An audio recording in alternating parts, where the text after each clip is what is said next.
Everest மலை சிகரத்தை முதலிலே தொட்டவர் யார்? யாரை கேட்டாலும் எட்மண்ட் ஹிலாரி, நார்கே டென்சிங் என்று சொல்வார்கள். ஆனால் இதற்கு முன்னால் ஒருத்தர் போயிருக்காரு. 1924 ஆல்மோஸ்ட் தொட்டுட்டார். ஜார்ஜ் மேலரி, இர்வின் என்ற இரண்டு ஆங்கிலேயர்கள் எவரெஸ்டுடைய மலை முகட்டை உயரத்தை சிகரத்தை அடைந்து விட்டார்கள். ஆனால் அவங்க போனாங்கன்றதுக்கு எந்த ப்ரூஃபும் இல்லை. அந்த இருவரும் இறந்து போகிறார்கள். ஸோ இந்த ஜார்ஜ் மேலரி, அவருடைய வாழ்க்கை வரலாறு, அவர் சந்தித்த சவால்கள் என்ன? எவரெஸ்ட் சிகரத்தை 1922 அட்டம் பண்ணுறாரு, 24 அட்டம் பண்ணுறாரு. இப்போ இருக்கக்கூடிய எந்த வகையான ஒரு உபகரணங்கள், நேவிகேஷனல் எய்ட்ஸ் இல்லை வெதர் வார்னிங் எதுவுமே கிடையாது. அப்போ ஏரோப்ளேன்ஸ் கூட 29,000 அடி உயரத்துக்கு பறந்தது கிடையாது. ஸோ அந்த அளவு உயரத்திற்கு சென்ற ஒரே மனிதன் அப்படின்ற அந்த புகழை பெற்றவர் ஜார்ஜ் மேலரி. ஆனால் விதிவசத்தால் அவர் தன்னுடைய உயிரை இழக்கிறார். அவர் எப்படிப்பட்ட சவால்களை சந்திக்கிறார், அவருடைய வாழ்க்கை வரலாறு என்ன என்பதுதான் இந்த புத்தகம். ஜெஃப்ரி ஆர்ச்சர் எழுதிய பாத்ஸ் ஆஃப் க்ளோரி என்ற இந்த புத்தகம் ஜார்ஜ் மேலரியுடைய வாழ்க்கை, அவர் எடுத்த முயற்சிகளை பற்றி சொல்லுது. ஜார்ஜ் மேலரி லண்டனில் பிறக்கிறாரு. அங்கே பக்கத்தில் இருக்கக்கூடிய லண்டனுக்கு பக்கத்தில் இருக்கக்கூடிய ஒரு கிராமத்தில் பிறக்கிறார். அவருடைய தந்தையார் ஒரு பாஸ்டராக இருக்கார். சிறு வயதிலிருந்தே அவருக்கு இந்த மலை ஏற்றத்தில், உயரமான இடங்களை ஏறுவதில் ஒரு மிகப்பெரிய நாட்டம் இருந்து வருகிறது. பள்ளியிலையும் படிக்கிறாரு. அடுத்து கல்லூரிக்கும் செல்கிறார். கேம்பிரிட்ஜ் கல்லூரிக்கு செல்கிறார். கேம்பிரிட்ஜ் கல்லூரியில் அவர் எப்போவுமே கொஞ்சம் லேட்டாக போகக்கூடிய அந்த நேரத்தில் கதவை மூடிடுறாங்க. அவரை இன்டர்வியூ எடுக்கக்கூடிய ப்ரொஃபஸர், கேம்பிரிட்ஜ் ப்ரொஃபஸர் ரொம்ப ஸ்ட்ரிக்டானவர். 10:30 ஷார்ப்னா 10:30க்கு மூடிடுறாங்க கதவை. இவர் 10:32க்கு போகிறாரு, மூடிடுறாங்க. அந்த கேம்பிரிட்ஜுடைய மதில் சுவரை ஏறி ஆல்மோஸ்ட் ஒரு 2 மாடி உயரம் 3 மாடி உயரம் இருக்கும். அதை ஏறி இந்த பக்கம் இறங்கி இன்டர்வியூ அட்டெண்ட் பண்ணுறாரு. அந்த ப்ரொஃபஸருக்கு ஒரே ஆச்சரியம், எப்படி இது சாத்தியம் அப்படின்னா, நான் ஏறினேன், நம்ப மாட்டேன் என்கிறார்கள். திருப்பி ஏறி இறங்கி போகிறாரு. அவருக்கு கேம்பிரிட்ஜில் சீட் கொடுத்துட்றாங்க. கேம்பிரிட்ஜில் படிக்கிறாரு. படித்து பக்கத்தில் இருக்கக்கூடிய பல மலைகள், அங்கே ஐரோப்பாவில் இருக்கக்கூடிய ஆல்ப்ஸ் மலை, மோன் பிளாங்க், மற்ற மலை சிகரங்களை எல்லாரையும் ஸ்காட் யங் அப்படின்றவரோடு சேர்ந்து ஏறி அந்த சிகரங்களை எல்லாம் தொடுகிறார். அந்த மலைகள் எல்லாமே எவ்வளோன்னு பார்த்தீங்கன்னா 15,000 அடி 16,000 அடி தான் மேக்ஸிமம். ஸோ அது எல்லா சிகரங்களையும் இவர் மற்றவர்களோடு போயிடுறாரு, எல்லாத்தையும் ரீச் பண்ணிடுறாரு. இவர்களுடைய ஒரே குறிக்கோள் என்னவா இருக்குது? ஸோ இந்த சிகரங்களை எல்லாம் தொட்டு விட்டோம், நாம் எவரெஸ்ட்டை அடைய வேண்டும். ஏன் எவரெஸ்ட் மேலே உங்களுக்கு இப்படி ஒரு காதல், ஒரு மோகம் அப்படின்னு கேட்கும் பொழுது என்ன சொல்கிறாருன்னா, I want to conquer it. Why? Because there it is என்று சொல்கிறார். ஸோ இந்த அடிப்படையில் இவருடைய முயற்சிகள் தொடர்ந்து நடந்து கொண்டே இருக்கிறது. இது எவரெஸ்ட்டை தொட வேண்டும், எவரெஸ்ட் சிகரத்தை அடைய வேண்டும்னு சொல்லி இவங்க 1915 அப்போதிலிருந்து முயற்சிகளை எடுத்துக்கொண்டு இருக்கிறார்கள். ஆனால் 1914 வேர்ல்டு வார் 1 அப்போ இவர் ஒரு ஸ்கூலில் ஹிஸ்ட்ரி மாஸ்டராக வேலைக்கு போயிட்டுருக்காரு ஜார்ஜ் மேலரி. இவருடைய கேப்டனாக மலையேற்ற குழுவுடைய கேப்டனாக ஸ்காட் யங் என்பவர் இருக்கிறார். இவங்க எல்லாரும் தொடர்ந்து இந்த மலையேற்றத்திற்கும் மற்ற இதுக்கும் தொடர்ந்து செயல்பட்டு கொண்டே வருகிறார்கள்.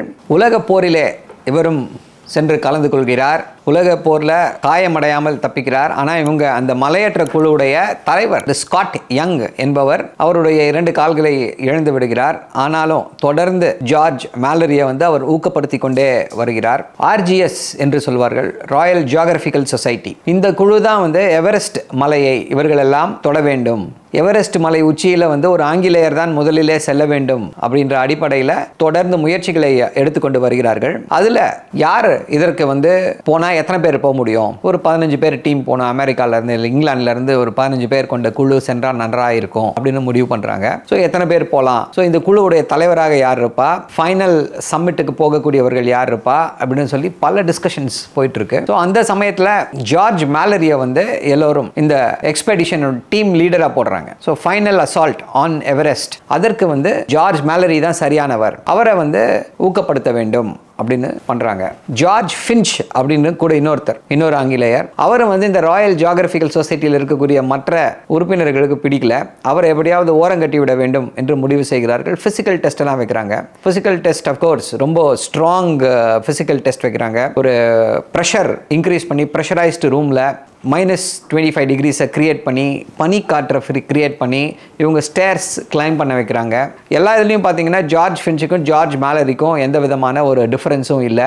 வேற வழியே இல்லாமல் ஜார்ஜ் ஃபின்ச் வேண்டாம் அப்படின்னு வேண்டான்னு சிலர் யோசித்தாலும் அவருடைய அந்த பெர்ஃபார்மன்ஸை பேஸ் பண்ணி ஜார்ஜ் ஃபின்ச் அவர்களையும் ஜார்ஜ் மேலரியும் வந்து லீட் எக்ஸ்பெடிஷனர்ஸை செலக்ட் பண்ணுறாங்க. இதில் டாப் மேனாக யார் இருக்கான்னு பார்த்தா நம்ம ஜார்ஜ் மேலரி இருக்கார். அவர் தான் வந்து team leader of this expedition.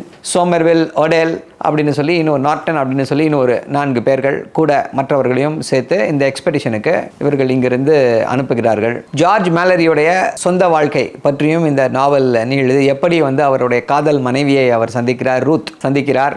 ஏற்கனவே உலக போகிறப்போ ஒரு ஆல்மோஸ்ட் 1 or 2 years ரூத்தை பிரிஞ்சு இருந்திருக்காரு. அவங்க ஃபேமிலி ஒரு பெண் குழந்தை இருக்கு. அந்த பெண் குழந்தையை பிரிந்திருந்திருக்கிறார். மீண்டும் பிரிய வேண்டுமா? ஆனாலும் எவரெஸ்ட் சிகரத்தை அடைய வேண்டும். அதை அடைந்து விட்டால் எந்த விதமான ஒரு யோசனையும் இல்லாமல் என்னுடைய வாழ்க்கையை நான் நிம்மதியாக கழிப்பேன் அப்படின்ற அடிப்படையில் அவங்க ரூத்தும் அவருடைய மனைவி ரூத்தும் வந்து நீங்கள் வந்து இந்த உங்களுடைய அந்த வாழ்நாள் கனவை நனவாக்க வேண்டும், அதற்கு நான் தடையாக இருக்க மாட்டேன், உங்களுக்கு ஊக்கத்தை கொடுக்குறேன், நீங்கள் போயிட்டு வாங்க, குழந்தைகளை நான் பார்த்துக்கிறேன், ஃபேமிலியை நான் பார்த்துக்கிறேன்றாங்க. ஸோ இவர்கள் வந்து அமெரிக்கா இங்கிலாந்துலேருந்து கப்பலில் இந்தியாவுக்கு வராங்க.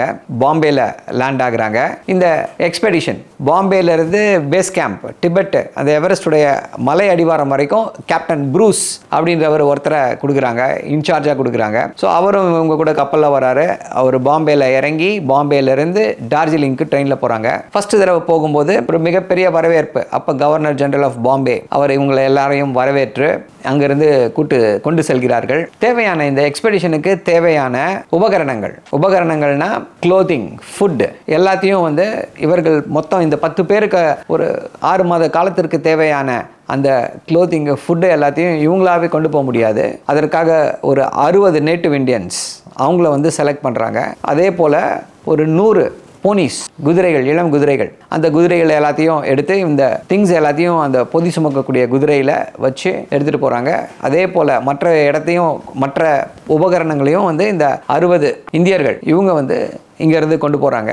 ஸோ டார்ஜிலிங் வரைக்கும் ட்ரெயினில் போகிறாங்க. டார்ஜிலிங்லேருந்து டிபெட்டை தாண்டி பேஸ் கேம்ப் மவுண்ட் எவரெஸ்டுடைய அடிவாரம் வரைக்கும் நடந்து செல்கிறார்கள். அதில் பலர் காணாமல் போயிட்டாங்க. தே வர் நாட் இன்ட்ரெஸ்டட். இவ்வளோ ஒரு கடினமான சுமையெல்லாம் தூக்கிட்டு நடந்து வர முடியாது அப்படின்னு சொல்லி போயிடுறாங்க. ஒரு வாரத்திற்கு 10 ரூபாய் சம்பளம் இவங்களுக்கு. இந்த இந்தியாவிலிருந்து இந்த இவர்களுடைய உபகரணங்களை தூக்கி செல்லக்கூடியவர்களுக்கு வாரத்திற்கு 10 ரூபாய் என்ற வீதத்தில் கூலி கொடுக்கிறார்கள். போய் டிபெட்டை தாண்டுறாங்க. டிபெட்டை தாண்டி பேஸ் கேம்புக்கு போகிறாங்க. எவரெஸ்ட் பேஸ் கேம்ப் வரைக்கும் கேப்டன் ப்ரூஸ் வராரு. அதன் பின்னர் இது எல்லாத்தையும் இவங்க கிட்ட கொடுத்துட்றாங்க. ஒட்டுமொத்த எக்ஸ்பெடிஷனும் ஜார்ஜ் மேலரியோடைய தலைமையில் கொடுத்துடுறாங்க. ஸோ ஒரு 10 பேர் அடங்கிய குழு ஃபர்ஸ்ட் அக்ளமேட்டைஸ் பண்ணுறாங்க. எனி மவுண்டன் கிளைம்பிங் அந்த எக்ஸ்பர்ட்ஸை கேட்டிங்கன்னா தெரியும், அக்ளமேட்டைசேஷன் என்று சொல்வார்கள். அதாவது மலையுடைய சீதோஷண நிலைக்கு அங்கே இருக்கக்கூடிய அந்த ப்ரெஷர், குறைந்த காற்றழுத்தம் இருக்கும், அதே போல ஆக்சிஜன் கம்மியாக இருக்கும். இந்த இடங்களுக்கு வந்து இந்த விஷயங்களுக்கு வந்து உடலை பக்குவப்படுத்த வேண்டும், உடலை தயார்படுத்த வேண்டும். இதுதான் அக்ளமேட்டைசேஷன் என்று சொல்வார்கள். இது ரொம்ப ரொம்ப முக்கியம். இதில் வந்து அவர்கள் ஒரு கோல்டன் ரூலை கடைபிடிக்கிறாங்க. என்ன அப்படின்னா கிளைம்ப் ஹையர், ஸ்லீப் லோயர் என்று சொல்வார்கள். கிளைம்ப் ஹையர்னா ஸ்ட்ரைட்டாகவே எடுத்த உடனே எவரெஸ்ட்டுக்கு போகிறோம் அப்படின்னா எவரெஸ்ட்டில் அப்படியே ஏறி போயிட முடியாது. ஒவ்வொரு ஸ்டெப் பை ஸ்டெப்பாக தான் போக முடியும். ஒரு 5 கேம்ப் போடுவாங்க. 5 இடத்துல 5 வெவ்வேறு உயரங்களில் கேம்ப் போடுவாங்க. ஃபர்ஸ்ட் பேஸ் கேம்ப், அதன் பின்னர் 10,000 அடியில் ஒரு கேம்ப் போடுவாங்க. அந்த சீதோஷ்ண நிலைக்கு உடலை தயார்படுத்துவார்கள். அப்புறம் 15,000 அடியில் போய் ஒரு கேம்ப் போடுவாங்க. அந்த சீதோஷ்ண நிலைக்கு உடலை தயார்படுத்துவார்கள். அடுத்து 18,000 அடி, அதுக்கப்புறம் பார்த்தீங்கன்னா 22,000 அடி, அப்புறம் 25,000 அடி.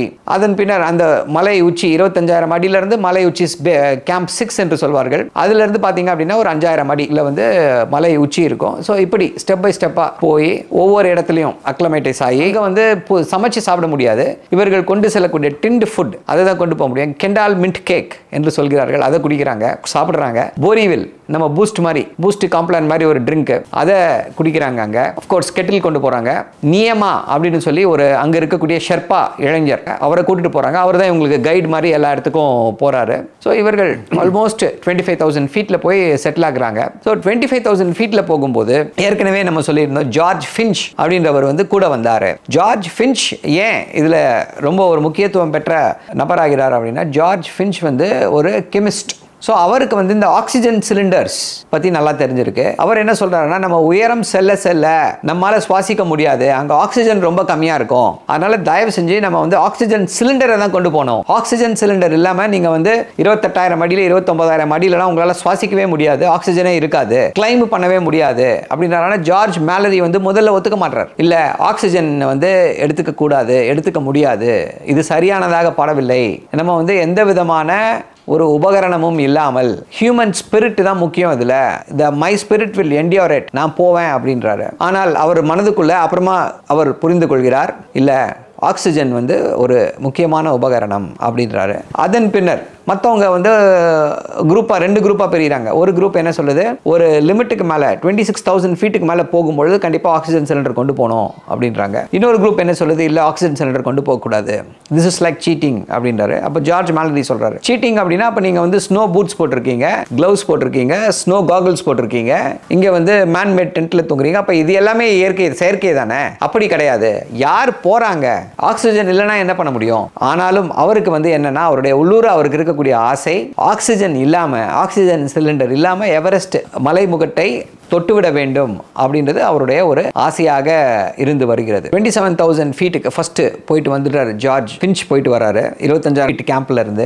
ஸோ உலகத்தில் ஒரு மிக உயரமான இடத்தை அடைந்த மனிதராக ஃபர்ஸ்ட் ஜார்ஜ் ஃபின்ச் இருக்கிறார். ஏன்னா எவரெஸ்ட் சிகரத்தை அடையல, ஏன்னா எவரெஸ்ட் சிகரம் வந்து 29,000 அடி, இவங்க இருக்கிறது பார்த்தீங்கன்னா ஃபர்ஸ்ட் போனது வந்து 27,250 அடி. அவர் வந்து ஜார்ஜ் ஃபின்ச் வந்து ஆக்சிஜன் சிலிண்டரோட போறாரு. போயிட்டு அவரால் முடியல, வெதர் மோசமாக இருக்குன்றதுனால திரும்பி வர்றாரு. இந்த எவரெஸ்ட் மலை உச்சியில் ஒரு ஆல்மோஸ்ட் ஒரு 25,000 ஃபீட்டுக்கு அப்புறமா பார்த்தீங்க அப்படின்னா இன்னொரு முக்கியமான சேலஞ்சாக என்ன இருக்கும் அப்படின்னா வெதர். இப்போ நம்ம வந்து காலையிலேருந்து சாயந்தரம் வரைக்கும் வெயில் அடிக்கும், நம்மளால் அறுதிட்டு சொல்ல முடியும், இல்லைங்க வெயில் தாங்க அடிக்கும், இல்லைங்க இன்னைக்கு மழை பெய்யுங்க அப்படின்னு சொல்ல முடியும். ஏன்னா நம்மக்கிட்ட அட்வான்ஸ்டு டெக்னாலஜி இருக்குது, ரேடார் இருக்குது. பட் ஈவன் ஸ்டில் நமக்கு தெரியும் இன்னைக்கு வந்து இந்த வெயிலை பார்த்தா இதுக்கு மேலே மழை வர வாய்ப்பு இல்லை. ஆனால் 25,000 அடிக்கு மேலே எவரெஸ்ட் சிகரத்தை நோக்கி நீங்கள் போகும்பொழுது கண்ணிமைக்கும் நேரத்தில் வந்து வெதர் சேஞ்ச் ஆகும். திடீர்னு நல்லா இருக்கும், பட் ஒரு 5 மினிட்ஸ் 10 மினிட்ஸில் பனிப்பொழிவு இருக்கும். பனிப்பொழிவு என்பதை விட மிக கொடுமையாக பனிக்காற்று, பனி சூறை காற்று, ஸ்னோ ஸ்டார்ம் என்று சொல்வார்கள், அது எப்போ வேணா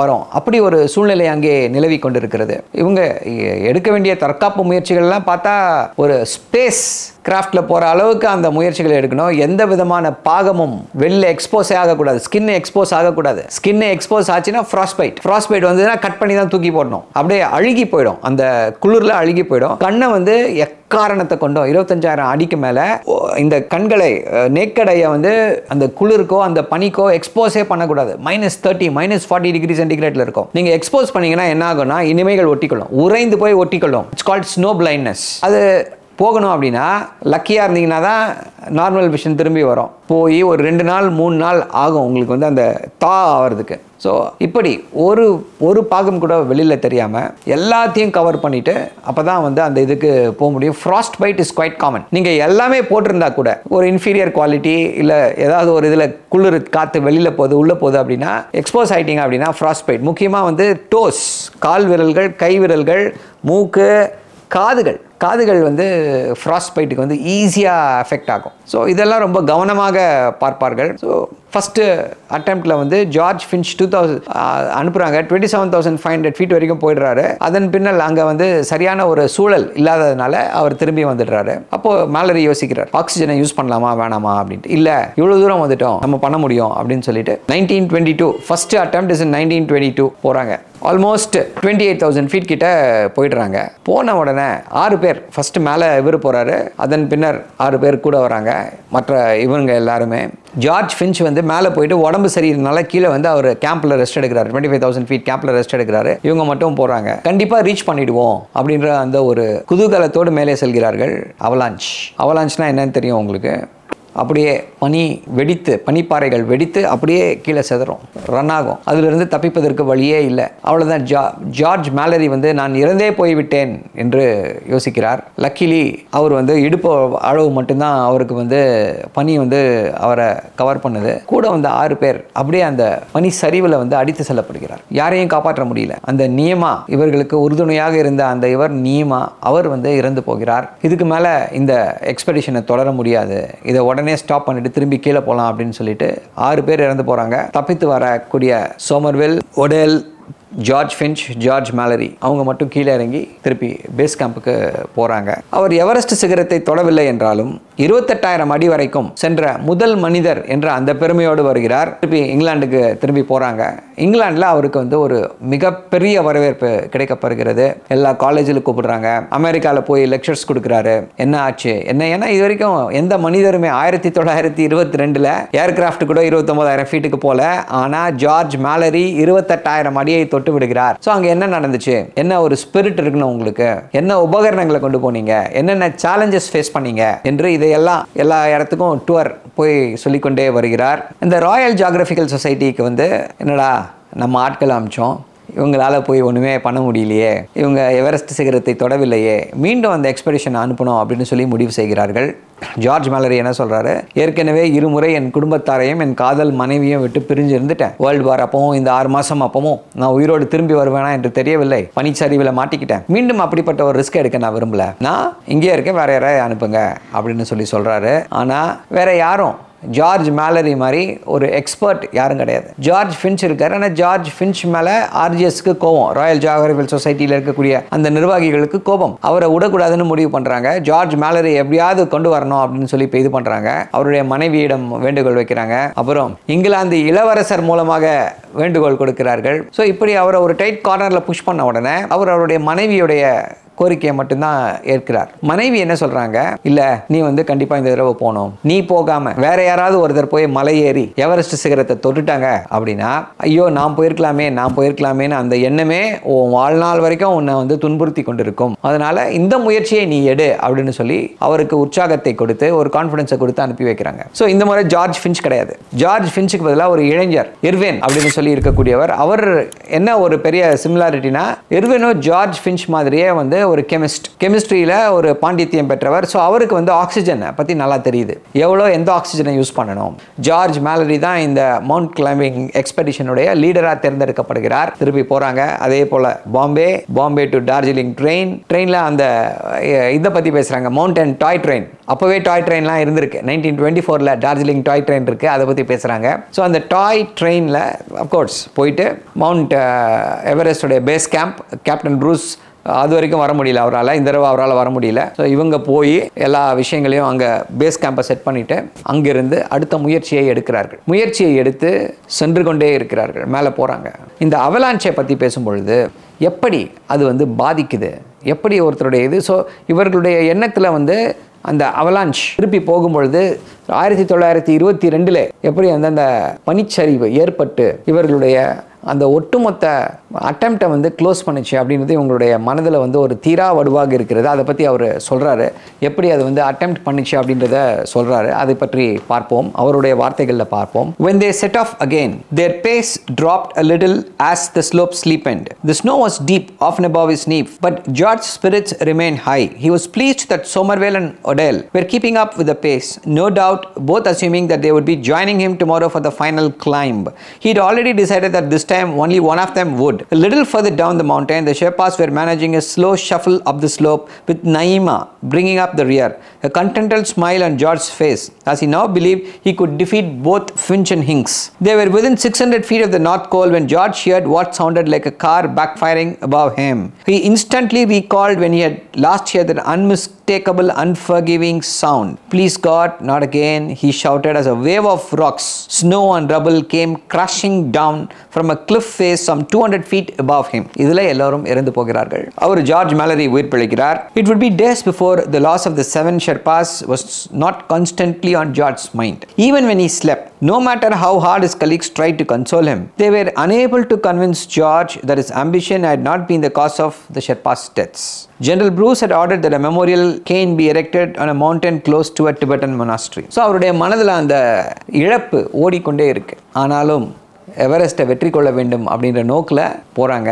இந்த ஃபைனல் கிளைம்ப் ஆல்மோஸ்ட் அதே ரிப்பீட். பேஸ் கேம்ப் 15,000 ஃபீட்டில் ஒரு செகண்ட் கேம்ப், 18,000 ஃபீட்டில் தேர்ட் கேம்ப், 21,000 ஃபீட்டில் ஃபோர்த் கேம்ப், 24,000 ஃபீட்டில் ஃபிஃப்த் கேம்ப், 26,000 25,000ல் சிக்ஸ்த் கேம்ப். அந்த இதுக்கு முன்னாடி இருக்க கேம்ப் வரைக்கும் போகிறாங்க. போய் கடைசியாக என்ன நடக்கிறது அப்படின்றத அவருடைய அந்த வார்த்தைகள்லேயே நம்ம பார்ப்போம். Irvin laughed. I'll fix up your oxygen cylinders while you're having breakfast. A couple of sardines and a short note to Odell. I'll be with you. Outside the tent, the morning sun almost blinded Erwin as it shone down from a clear blue sky. Once George had eaten what was left of the sardines, having ignored the macaroni, he scribbled a quick note to Odell and left it on his sleeping bag. He'd have put money on Odell returning to Camp 6 that day. George had slept in 4 layers of clothes, and he now added a thick woolen vest and a woven silk shirt, followed by a flannel shirt and another silk shirt. He then put on a curtain Burberry jacket known as Shackleton smock before pulling on a pair of baggy gabardine trousers. He strapped a pair of cashmere puttees around his ankles, pulled on his boots, and slipped on a pair of woolen mitts that had been knitted by Ruth. He finally put on his brother's leather flying cap before grabbing the latest pair of goggles donated by Finch. He was glad that there wasn't a mirror available, although Chomo Lungma would have agreed that he was correctly dressed for an audience with Her Majesty. Everest today இன்னொரு பேர் அந்த ஊர்ல லோக்கலா இருக்கக்கூடியவங்க வந்து Chomo Lungma என்று சொல்வார்கள். So இப்போ இப்படி தான் ஸ்டார்ட் பண்ணுறாங்க. அந்த ஃபைனல் இதுக்கு வந்து எத்தனை ட்ரெஸ்ஸை போட்டுக்கிறாங்க அப்படின்றத பாருங்கள்.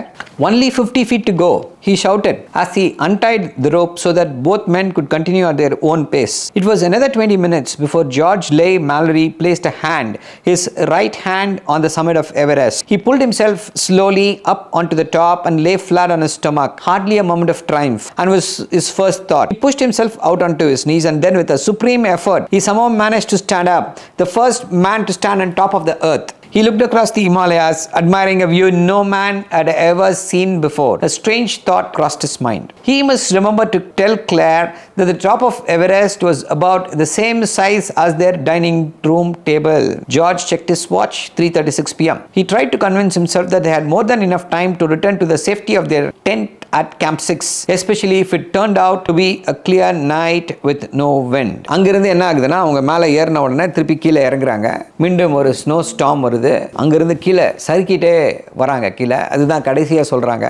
அதில் 2 பேரும் இறந்து போகிறாங்க. ஜார்ஜ் மேலரியும் எர்வினும் இறந்து போகிறாங்க.